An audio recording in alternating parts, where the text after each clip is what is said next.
In the beginning God made the heavens and the earth, and he made the man from the dust of the ground and breathed into his nostrils the breath of life, and man became a living being.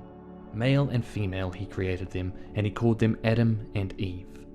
He planted a garden in Eden, and placed the man and the woman in the garden to live and to tend to it with God. But the man and woman disobeyed God, and their disobedience separated themselves from him. So God banished them from the garden so they could no longer eat the eternal fruit from the tree of life.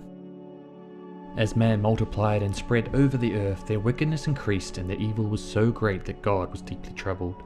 So God sent a great flood to cover the earth and chose Noah and his family to repopulate the world.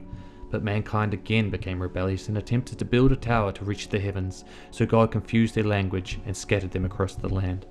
God chose Abraham, a descendant of Noah, to make a covenant promise with. He promised that from Abraham would come a people that would be God's own.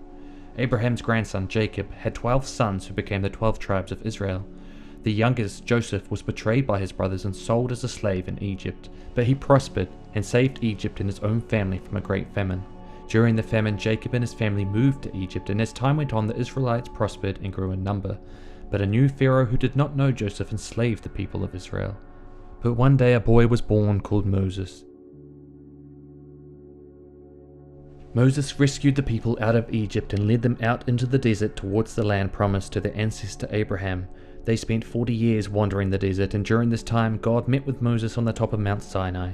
God gave Moses the law and the commandments and instructed Moses on how to build the tabernacle, a mobile tent structure that would serve as a temple for the wandering people. And when it was complete, the cloud covered the tent of meeting, and the glory of the Lord filled the tabernacle. After Moses died, his servant Joshua led the people into the promised land, but it was filled with foreign nations and gods that led them astray. God then raised up men and women known as judges, who were often military leaders who led the people to defeat enemy nations. Eli was a prophet from this time who served as a priest, but his sons became corrupted, as did the sons of the prophet Samuel, Eli's predecessor.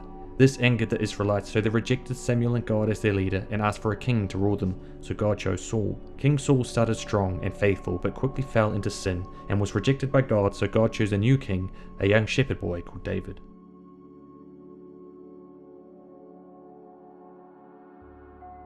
When David eventually became king, he was so successful in war that the nation of Israel lived in peace.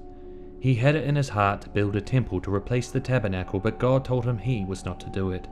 Instead, when David died, his son Solomon took the throne and immediately set about building the temple just as his father David had commanded him. Then, when the temple was complete, Solomon stood in front of the people and prayed, and again the glory of God came and filled the temple in the form of a cloud.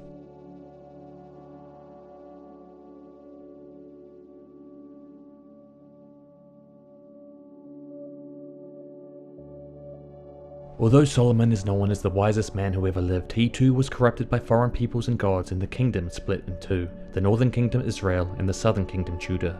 Israel was captured and exiled to Assyria, never to return. The kingdom of Judah was captured and exiled to Babylon, and Solomon's temple was destroyed. 70 years later, the Persians have defeated the Babylonians, and the Persian king Cyrus has it in his heart from God to let the Jewish people return to Jerusalem to build the temple. During the time of the kings in exile, God raises prophets who are given messages to the people to rebuke their evil ways, encourage them to keep God's commands, and comfort them in their times of distress. And they also prophesy the coming of the Messiah, the one promised by God who will come to rescue, restore, and redeem his people.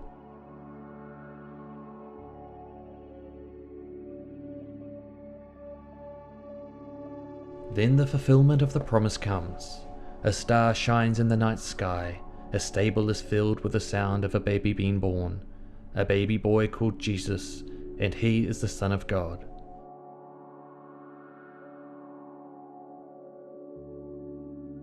At the age of 12, he goes missing and is later found in the temple which he calls his father's house.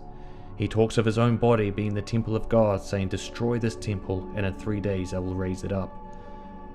Then they crucify him, and they place him in a tomb, and for 3 days and 3 nights the Son of God is dead.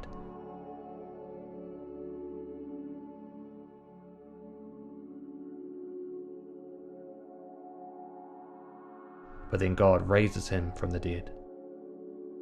Jesus ascends into heaven, and later during Pentecost, as the disciples are all in a room together, the promise of the Holy Spirit comes with the sound of a rushing wind. From here the followers of Jesus go forth with the Holy Spirit dwelling in them, and with power they proclaim the good news of Jesus.